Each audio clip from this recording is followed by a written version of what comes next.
And I had not thought about this earlier. He says, if you look at the Holy Spirit, he is a dove, but at the same time, he's dunamis or dynamite power and fire.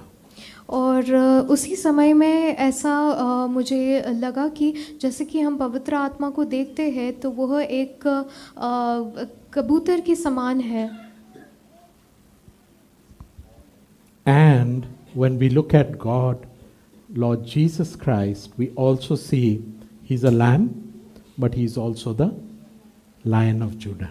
और उसी समय में कि जैसे हम यीशु मसीह को देखते हैं तो वह एक मेमना भी है उसी समय में और एक सिंह भी है. That is the divinity of our Lord God Almighty. और यही सुंदर बात है हमारे प्रभु के बारे में. So let's dive into the Word of God. We will look at Hebrew 3 verses 7 to 11. और आइए हम वचन में आगे बढ़ेंगे. हिब्रानियों की पत्री 3 अध्याय का 7 से लेके 11 वचन तक. And I have titled this message, The Sweet Presence of the Holy Spirit. और मैंने यह वचन को यह टाइटल दिया है कि पवित्र आत्मा की प्रेम भरी संगति. And we will talk about 3 things that the Holy Spirit wants us to do and 3 things at the same time that he does not want us to do. और उसी समय में मैं आपसे 3 बातें कहूँगा जो कि पवित्र आत्मा हमसे करना चाहते हैं और 3 बातें जो पवित्र आत्मा हमें मना करते हैं. This is why the Holy Spirit says, today when you hear his voice, don't harden your hearts, as Israel did when they rebelled, when they tested me in the wilderness.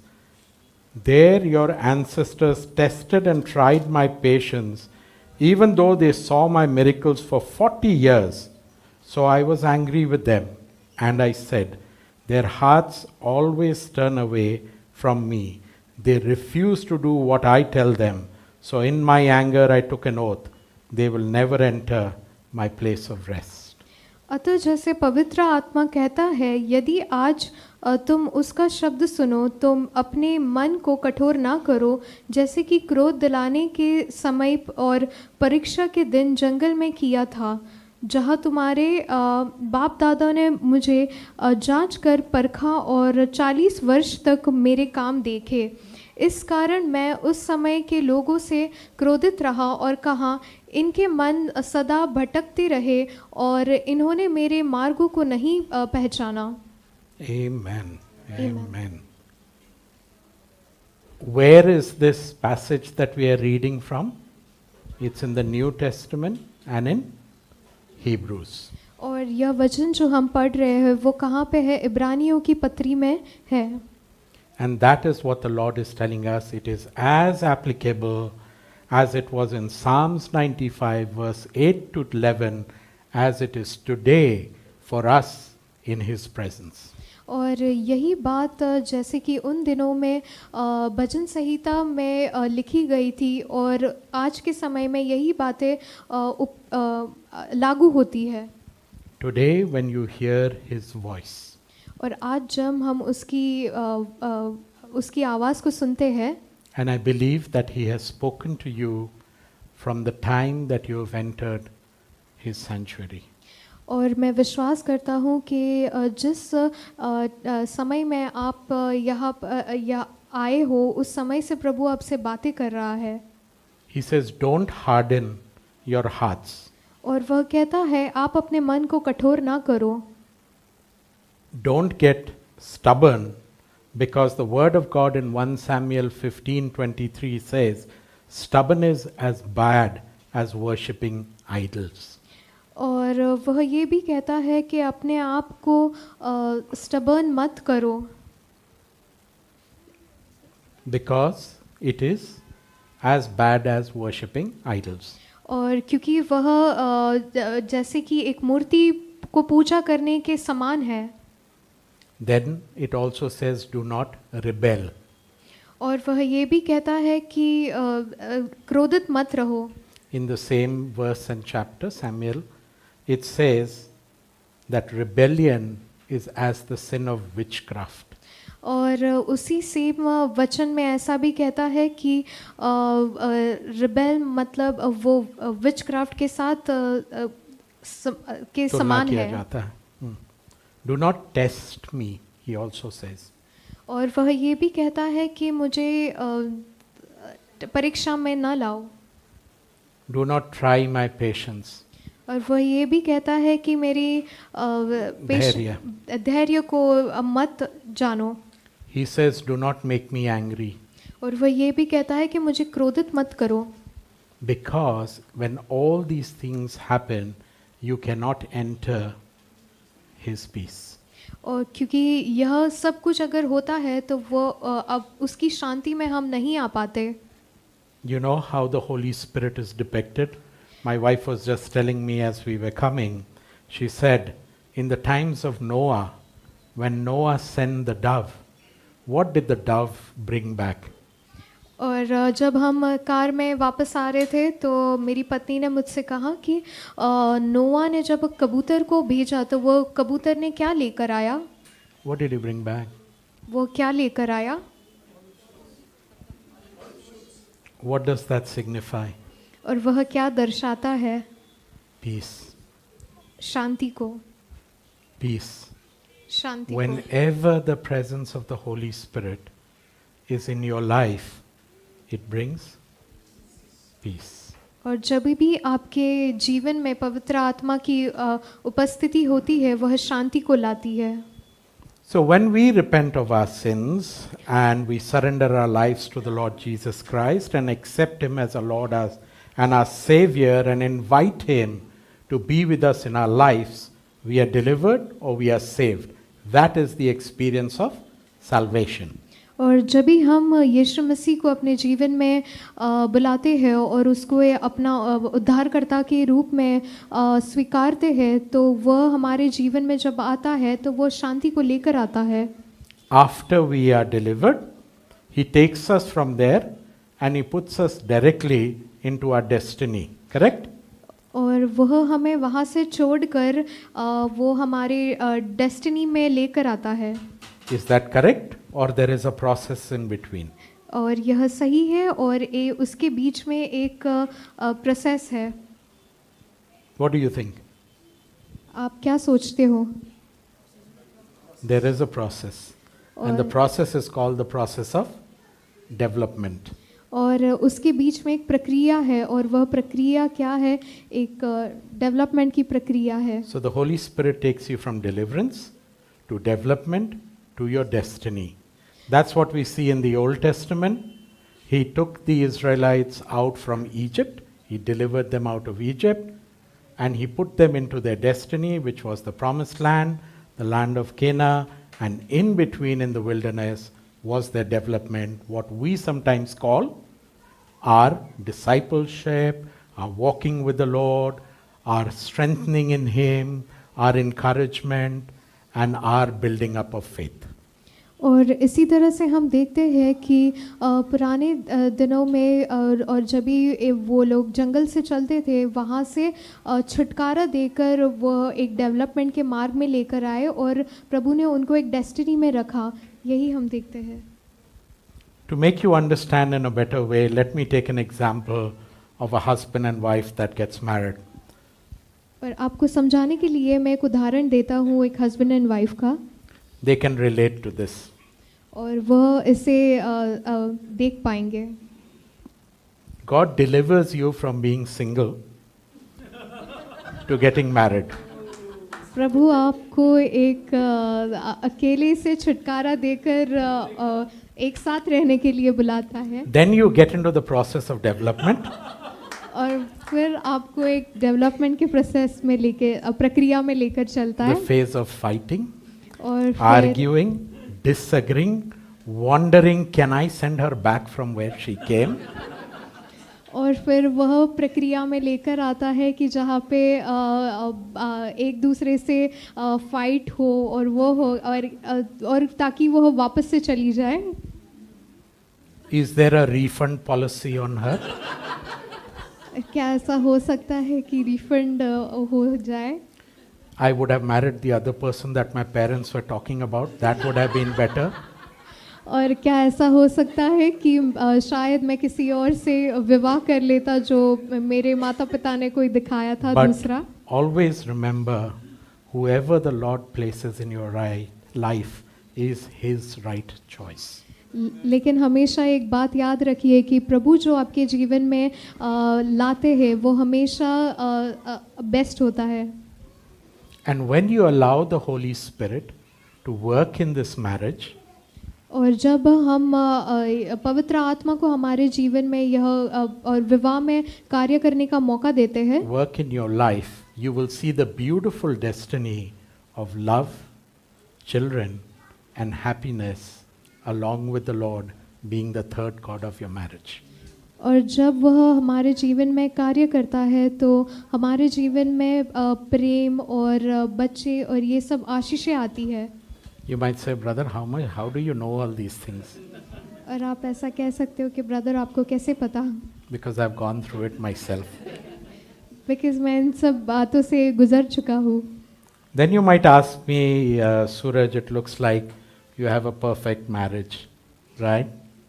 और आप फिर ऐसा मुझसे पूछ सकते हो कि आपके वैवाहिक जीवन एक परफेक्ट जीवन है। Let me answer it this way and say, I know my wife is God's right choice for me. और मैं ऐसा जवाब दे सकता हूँ कि मेरी पत्नी प्रभु का परफेक्ट एक चुनाव था। That is what you should tell your spouses. That is what you should proclaim to your spouses. और यही बातें हमें अपने पति से या पत्नी से बोलना चाहिए और यही बातें बोलनी चाहिए उनको। Yes, we are in a perfect marriage, fighting. और हाँ, हम एक सिद्ध विवाह में लड़ रहे हैं। Fighting लड़ रहे हैं against the imperfections of marriage. और एक असिद्ध बातों के लिए, Not against one another. और हम एक दूसरे के विरोध में नहीं। Because Lord has perfected everything at the cross. क्योंकि यीशु मसीह ने सब कुछ उस क्रूस पर सिद्ध कर दिया है। Amen? We operate from that authority where He has perfected everything. We operate from that authority of victory where He has won everything for us at the cross. और हम उसी क्रूस के साथ हम कार्य करते हैं जहाँ पे यीशु मसीह ने सब कुछ सिद्ध कर दिया है। So the three things that I wanted to talk about, the first one is, don't look below, but look above. और जो तीन बातें मैं आपसे बोलना चाहता हूँ उसमें से पहला बात ये है कि हमें कभी भी नीचे नहीं देखना चाहिए, हमें हमेशा ऊपर देखना चाहिए। What I mean by this is, don't surrender to your situation or your circumstance. और इसका मतलब यह है कि हमें कोई भी चीज़ों में अपने आप को समर्पित नहीं करना चाहिए। He will bring hard times to make you a hard person. और वह आपके जीवन में एक कठिन समय लाएगा ताकि आप एक कठोर इंसान बन पाओ। He will bring difficult times to make you a difficult person to stay with, live with, interact with, and fellowship with. और वह आपके जीवन में कठिनाइयों को लाएगा ताकि आप एक कठिनाइयाँ भरा जीवन में जी पाओ। And don't do what the Israelites did in grumbling, mourning, complaining to grieve the Holy Spirit. और जैसे कि इज़राइली लोगों ने किया था, अपने जीवन में हमें कुड़कुड़ना नहीं चाहिए। You know why? Because everyone does it. It's normal. You would tell me it's very normal in this world to express all your feelings and all your emotions. और हम ऐसा बोल सकते हैं कि यह बहुत ही साधारण बात है कि हम यह जीवन में और यह दुनिया में हम हमारे इमोशंस को दर्शाते हैं। But don't let everything that comes through your mind come out from your mouth. लेकिन हमें यह नहीं करना चाहिए कि जो भी बातें हमारे दिमाग से होती है वह हमारे होठों पर भी आए। How dangerous that would be, right? और यह बहुत ही खतरनाक हो सकता And है। what happens is, when you do that, you are trusting and making these situations much larger than what our Lord and Savior and the Holy Spirit is. और जब हम ऐसा करते हैं तो हम ऐसा करते हैं कि वह बातों को हम बहुत ही बड़ा बना देते हैं और हम यीशु मसीह से भी ऊपर उन चीज़ों को रखते हैं। Go to the Holy Spirit in prayer. Tell Him, Holy Spirit, it's difficult. I cannot manage it. I am frustrated. I'm angry. I'm irritated. As David did in the Psalms, we see again and again and again. But don't grumble, mumble against the Holy Spirit. और हमें क्या करना चाहिए, हमें पवित्र आत्मा के सम्मुख में जाना चाहिए और हमें बताना चाहिए कि यह बहुत ही कठिन है और हमें यह बार बार बताते रहना चाहिए। You know, the Word of God says, humble yourself under the mighty hand of your sickness. Right? No. क्या यह ऐसा बोलते हैं कि हमें अपने आप को जब हम बीमारी में है तब नम्र करना चाहिए?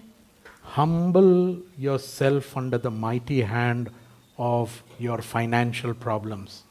और जब भी हमें कुछ भी फाइनेंशियल दिक्कतें आती है तब हमें नम्र खुद को करना चाहिए। No? What does 1 Peter 5, 6 and 7 say? और पहला पत्र 5 के 6 और 6 से लेके 7 में हम क्या देखते हैं? Under the mighty hand of God. और प्रभु के एक बड़े सामर्थ्य के हाथों के अंदर। Because the Holy Spirit is more powerful than your cancer, your arthritis, your blood pressure, your back pain, your any sickness, any financial difficulty, any challenge in relationships, any work pressures, whatever you name it, it is below the name of Jesus.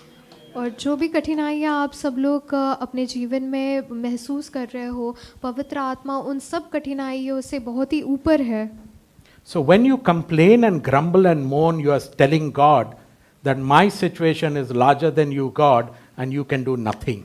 और जब भी हम कुड़कुड़ते हैं अपने जीवन में तो इसका मतलब यह होता है कि हम प्रभु से कहते हैं कि हमारी जो कठिनाइयाँ हैं वो प्रभु से बहुत ही ऊपर और बड़ी है। You know what the Israelites did? The Israelites forgot about God's present faithfulness and His future promises because of all these grumbling and moaning. और इसी कुड़कुड़ने के वजह से जो इज़राइली है वो परमेश्वर की जो भी सिद्धता था या जो भी भलाइयाँ थी वो भूल गए थे। Right? He brought them out of Egypt. He led them through the Red Sea. He gave them manna. And what did they want? और वह इज़राइली लोगों को परमेश्वर ने मन्ना दिया था, उनको लाल समुद्र के बीच में से लेकर गए थे और जंगल से चलाया था, लेकिन उन्होंने क्या किया? They wanted the idli, sambar and rasam. उनको इडली सांभर रसम चाहिए था। Just imagine garlic of all things.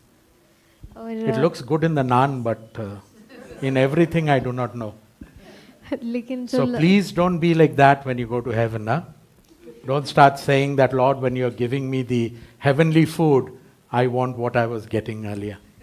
और जो लहसुन होता है वो नान में अच्छा लगता है, लेकिन जब आप स्वर्ग में जाओ तो प्लीज़ ऐसा मत बोलना।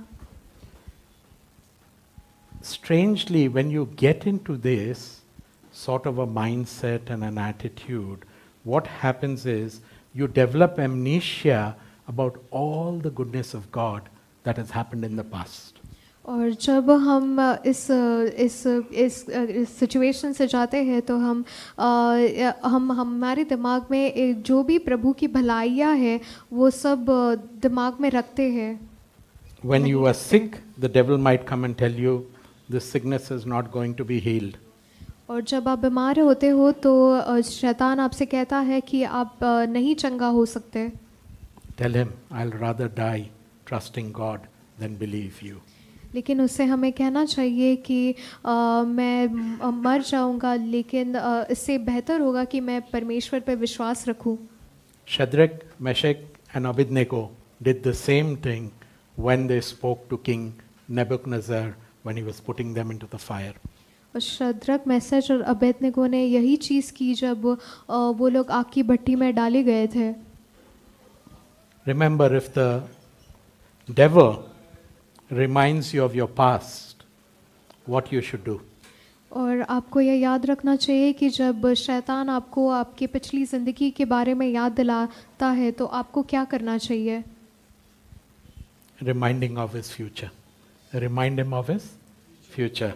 If he reminds you of your past, यदि शैतान आपको आपके भूतपूर्व के बारे में याद दिलाता है तो आप उसको उसके भविष्य के बारे में याद दिलाइए, क्योंकि उसके भविष्य में क्या है, उसके भविष्य में क्या है, लेकिन आपके भविष्य में क्या है? पिता परमेश्वर के साथ हमेशा उसकी स्तुति और आराधना करने के लिए। Translate that into English.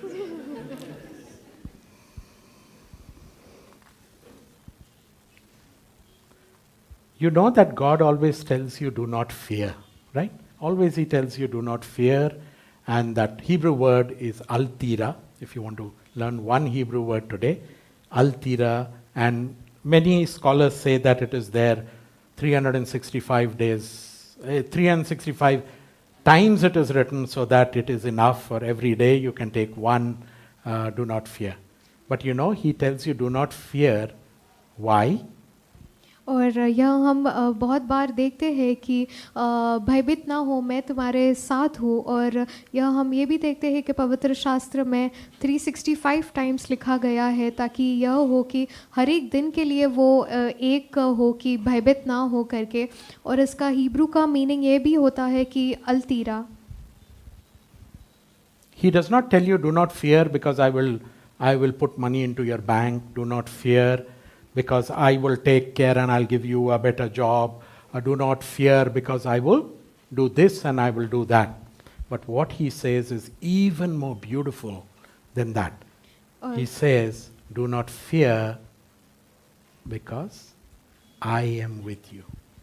और वह ऐसा नहीं कहता है कि भयभीत ना हो क्योंकि मैं तेरे अकाउंट में पैसे डालता हूँ या फिर अन्य सारी चीज़ें करता हूँ, लेकिन वह ऐसा कहता है कि भयभीत ना हो, मैं तेरे संग हूँ। Try to understand what Moses understood when he said, if your presence doesn't go with us, we will not go. और यह बात को समझने की कोशिश कीजिए कि जैसे कि मूसा ने कहा था कि जब तक आप हमारे संग ना हो तब तक हम नहीं जाएंगे। Remember what Joshua was told in Joshua 1:5, my presence will always go with you. और जैसे कि जोशुआ से भी कहा गया था कि मेरी उपस्थिति हमेशा तेरे साथ रहेगी। The second thing is don't test and try the Holy Spirit, but trust the Holy Spirit.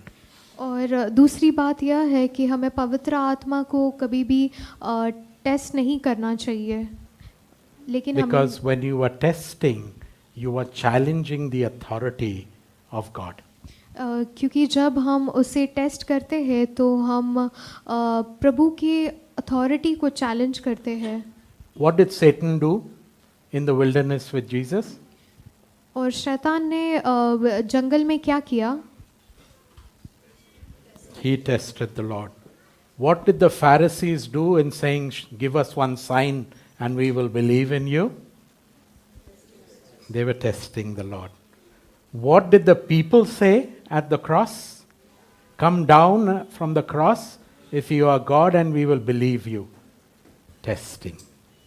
और यह हम देखते हैं कि जंगल में भी यह टेस्ट हुआ, और हम देखते हैं कि फ़ारिसी लोगों ने भी टेस्ट लिया, और उसके बाद भी हम देखते हैं कि कहा गया था कि अगर तू सच्चा है तो नीचे उतर आ।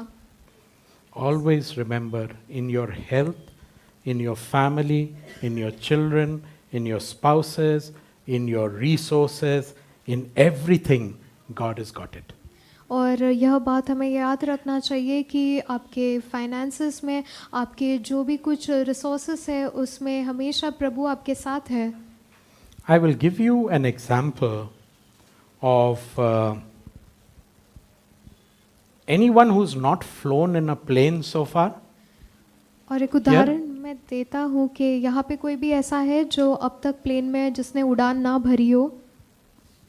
Good, you are contributing to the economy of the aviation sector. Thank you very much. और यह बात अच्छी है कि आप इकोनॉमी में अपना योगदान दे रहे हो। So when you go into an aircraft, you don't go and ask, what's the name of the pilot? How much of experience the pilot has? Where is he from? Where did he get trained? Etc., etc., etc. You don't doubt his capabilities, right? और जब हम एक aeroplane में जाते हैं तो हम यह चीज़ें पायलट से जाके नहीं पूछते हैं कि आप कहाँ से हो, आप कौन हो, पायलट कौन है करके। हम उसकी योग्यता पर कभी भी सवाल नहीं उठाते। You go sit in your seat, close your eyes, go off to sleep. When you wake up, you are at your destination. हम जाते हैं, हम अपनी सीट पर जाके बैठ जाते हैं, हम अपनी आँखों को बंद करते हैं और जब हम अपनी आँखें खोले तो हम हमारे डेस्टिनी पर पहुंच जाते हैं। Because he knows where he needs to take you, right? क्योंकि उसको पता है कि वह उसको आपको कहाँ पे लेके जाना है। Do you understand? आप समझ रहे हो? The Lord knows where he has to take you. He is the most experienced person in the whole universe.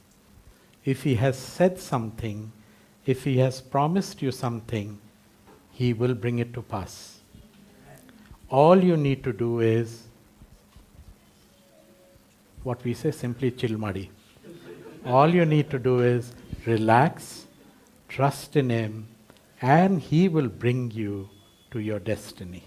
और हमें परमेश्वर पर पूरी तरह से अपना भरोसा रखना चाहिए कि अगर बोलता है कि यहाँ पर हमें लेकर जाएगा तो वो ज़रूर हमें लेकर जाएगा। और हमें सिर्फ एक ही चीज़ करना है, वह यह है कि उस पर पूर्ण रीति से भरोसा रखना चाहिए। That's not me in the photograph, but that was the best example that I could find in trust. यह फोटो में मैं नहीं हूँ, लेकिन यह बहुत ही बेस्ट उदाहरण हो सकता है जो मुझे मिल पाया। But when you see those small lines down below, that probably you'll not be able to read, it says that you are not sick, but you are a healthy person fighting sickness. और That's what I said about marriage. जो 3 line हम वहाँ पे देख सकते हैं, वो यह कहता है कि आप बीमार नहीं हो, लेकिन आप बहुत ही हेल्दी हो और वो आप अपनी बीमारियों से लड़ रहे हो, और यही चीज़ में विवाह जीवन में दर्शाता है। The same thing he says, you are not a person who's trying to be blessed. You are a blessed person who is fighting poverty. और दूसरा जो लाइन है वो यह कहता है कि आप गरीब नहीं हो, लेकिन आपको आशीषित किया गया है ताकि आप अपनी गरीबी से लड़ पाओ। Third one I will leave it to you to read, but what it means is you should know what your position is in Christ Jesus. और जो तीसरी बात है वह आपको पढ़ना चाहिए और आपको समझना चाहिए कि आप कौन हो यीशु मसीह में। Third thing, change your mindset and your attitude. और तीसरी जो बात है वह यह है कि हमें अपने दिमाग और दिल को बदलना चाहिए। We say, God inhabits the praises of his people. We say that, you've heard that, right? I will tell you something else today. और हमें सबको यह पता है कि परमेश्वर हमारी स्तुतियों में निवास करता है। Okay? Who inhabits complaining? और कौन कंप्लेन में निवास करता है? Who? If God inhabits the praises of his people, Satan inhabits your groaning, your mourning, your grumbling, your complaining. और अगर परमेश्वर हमारी स्तुतियों में निवास करता है तो शैतान जो है वो हमारे दुख और दर्द में निवास करता है। You're understanding? क्या आप समझ रहे हो? And this is what happened to the Israelites in the wilderness. और यही चीज़ इज़राइली लोगों के साथ जंगल में हुई। If you want to read that, you can read that in Numbers 21, where the Lord sent poisonous snakes because of all the grumbling, the complaining, and the mourning that they did, even though God provided everything for them. और यह चीज़ हम गिनती की किताब में देख सकते हैं कि क्योंकि इज़राइली लोग कुड़कुड़ रहे थे, वो इसीलिए प्रभु ने वहाँ पर सांप को भेजा, बिच्छुओं को भेजा। What does a snake do? और एक सांप क्या करता है? Bites. When it bites, what happens? It releases poison. What does the poison do? It stops your systems from working. That is exactly the way complaining works. After some time, your whole mind and your heart will stop worshipping and praising and exalting the Lord, but every time you will have a groaning and a mourning heart. और अगर जो एक सांप जो है अगर वो हमें काटता है तो हमारे शरीर में जहर फैल जाता है, और अगर जहर फैल जाता है तो हमारे शरीर के सारे अंग काम करना बंद हो जाते हैं। इसी प्रकार से अगर हम कुड़कुड़ते रहे तो हम परमेश्वर की आराधना नहीं करेंगे और शैतान आएगा। Don't wait for 20 years, 10 years, 5 years, 1 year. Solve this problem right away. और हमें 20 साल 30 साल ऐसे इंतज़ार नहीं करना चाहिए, लेकिन इस प्रॉब्लम को अभी हमें सॉल्व करना चाहिए। Because what happens when you do this, you grieve the Holy Spirit. That's what we read. And if you grieve the Holy Spirit, what do you feel? What does the Holy Spirit bring? I told you earlier, peace in our lives. Your peace is gone. The Holy Spirit is love. Your love is gone, and your focus on Christ is lost. और अगर हम ऐसा करते हैं तो हम पवित्र आत्मा को निराश करते हैं, और अगर हम पवित्र आत्मा को निराश करते हैं तो हमारे जीवन में एक निराशा आ जाती है। One last thing before we close, I wanted to tell you. और एक अंतिम बात जो मैं आपसे कहना चाहता हूँ। When the Holy Spirit first came upon the people at the day of Pentecost in the book of Acts, what happened? और जब पवित्र आत्मा पहली बार लोगों पे आई, जो कि हम पढ़ते हैं एक्ट्स की किताब में, What happened? They spoke in tongues. और You क्या? can't grumble, moan and complain at the same time while you're speaking in tongues, right? Your mouth can only do one thing. और हम देखते हैं कि क्या हुआ कि वो लोग अन्य भाषा में बात करने लग गए। तो उसी प्रकार से हम देखते हैं कि हम हमारे होठों से अन्य भाषा में एक टाइम से बात नहीं कर सकते, और दूसरी बार हम कुड़कुड़ना नहीं कर सकते। हम दोनों चीज़ एक साथ एक ही होठों से नहीं कर सकते। So whenever you get this mindset or this attack from the evil one to complain, grumble and moan, to express it, speak in tongues. और जब भी हमें ऐसा लगता है कि हमारे अंदर एक निराशा है, हमारे अंदर कुड़कुड़ने का स्वभाव है, तो हमें अन्य भाषा में बात करना चाहिए। Because when you speak in tongues, it edifies you, and secondly, you can't speak in your local language. और जब हम अन्य भाषा में बात करते हैं तो वह हमें शुद्ध करता है, और एक और भी ऐसी चीज़ है कि हम अपने भाषा में बात नहीं कर सकते। So don't do that when you're arguing and fighting with your wife. Don't start speaking in tongues, okay? That is not what I'm saying. और जब आप अपने पति से या पत्नी से फाइट कर रहे हो तब यह अन्य भाषा में नहीं बोलना चाहिए, मैं ऐसा नहीं कहता हूँ।